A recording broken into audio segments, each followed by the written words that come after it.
A University of Michigan student who says his roommates tormented him after coming out has just been granted a personal protection order. 7 Action News reporter Kim Russell was in court and joins us now live from Ann Arbor. So Kim, how did these students end up living together in the first place?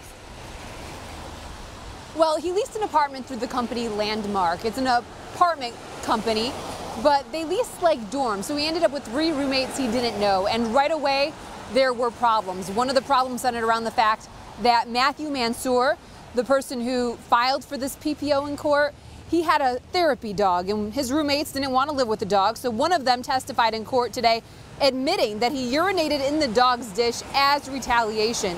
They called Matthew names. Matthew says after he came out as gay recently, things escalated. The judge says there's no evidence that that was the cause because things were bad before and after he came out. But it came to a head when Matthew was away. His belongings were thrown out a window. He asked for a PPO against his roommate, Abby McFarland, so that Abby would be forced to move out.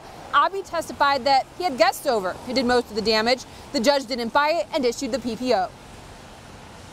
The fact that they urinated in my service dog's water bowl, the fact that all my belongings were thrown out a window, that knife marks were on my door, and then the handle was busted, and it's just say, oh, that wasn't us. I mean, not even accountability for their actions just really hurt.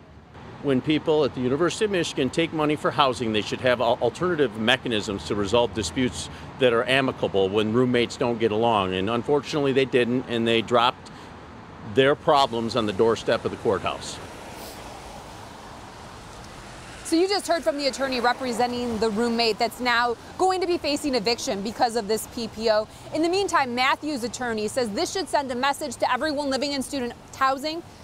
Bullying will not be tolerated. Reporting live in Ann Arbor, Kim Russell, 7 Action News. All right, thank you so much, Kim, for that live report. Yeah, take a look at